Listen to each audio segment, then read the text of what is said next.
Yes, El'Rufai had his day in the EFCC yesterday. They grilled him overnight. There's still conversations going on about over 423 billion. They said most of the loss he took was not properly accounted for.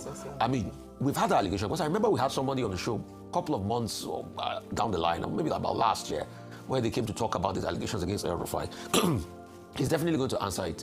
The DSS too has also, filed a case in court against him as regards the phone tapping. We'll see how all of that pans out. While all of this was happening yesterday, I think that President Tinubu, sort of like passed a vote of confidence on Nuhu Ribadu by saying he's doing a good job and everything. And they're going to fight and get rid of banditry and all of that. I mean, that will come as a very soothing one for Nuhu Ribadu. I'm hearing next person, so maybe I'll yield the floor quickly because of time. Thank you so much. Okay, 3 specific issues that are on the table. First, Nasiru El'Rufai. There was an attempt to arrest him, but subsequently, he has now been more or less apprehended by the EFCC, and charges have been filed against him by the Department of State Services. Now, there are 2 issues on the table. Let me take them one by one. Now, the Department of State Services is filing charges against him on the basis of Section 37 of the 1999 Constitution, which says that individuals, all of us, have the right to privacy, and no one has the power to breach that privacy. The Cybercrime Act also criminalizes the invasion of people's privacy in terms of wiretapping, in terms of phone tapping, in terms of what they say in private. And the issue here is that Madam Nasiru El'Rufai appeared on Arisetv and then alleged that someone gave him information that had been compromised on the National Security Advisor's phone.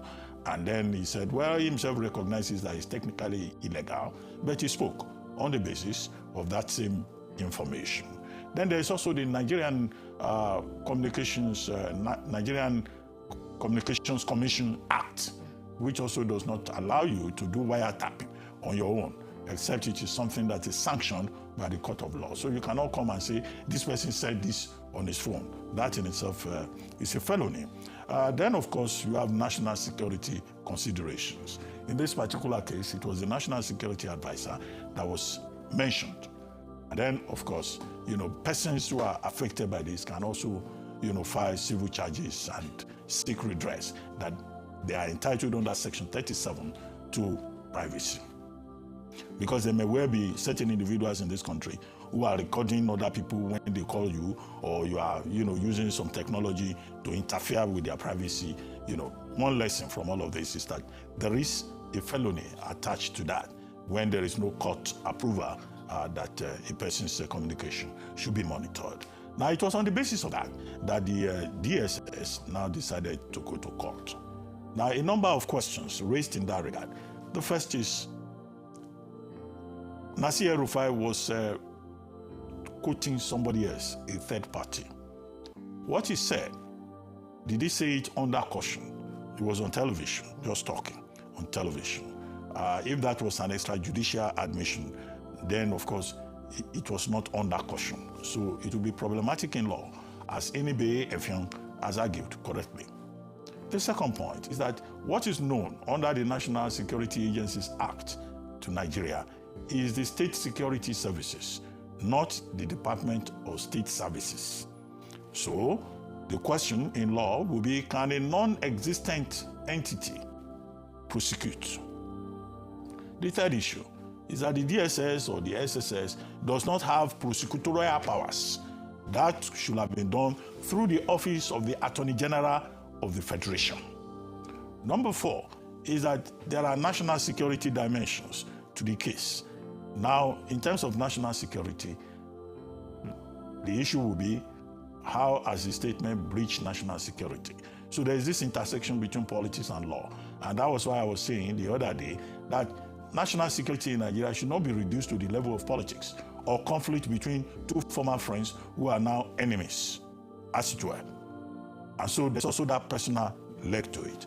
But the overriding point with regard to national security is that the state, the Nigerian state, is trying to prove a point, which is important, that no individual is above the law. And 2, no individual can overwhelm the Nigerian state. Because Nasiru El'Rufai was beginning to sound and behave and overreaching himself as if he's in a position to overreach the Nigerian state. Saying, for example, that the APC will not win based on his own decision in a democratic setup. He doesn't have such powers. And then calling out persons in government and saying all kinds of offensive things about them. The state must have considered that they also have a responsibility to say, you cannot overwhelm this state, and we will put you in your place. Now the other case is the EFCC case, where they are alleging that 432 billion under his watch when he was governor of Kaduna State still has to be accounted for. Now the EFCC has prosecutorial powers.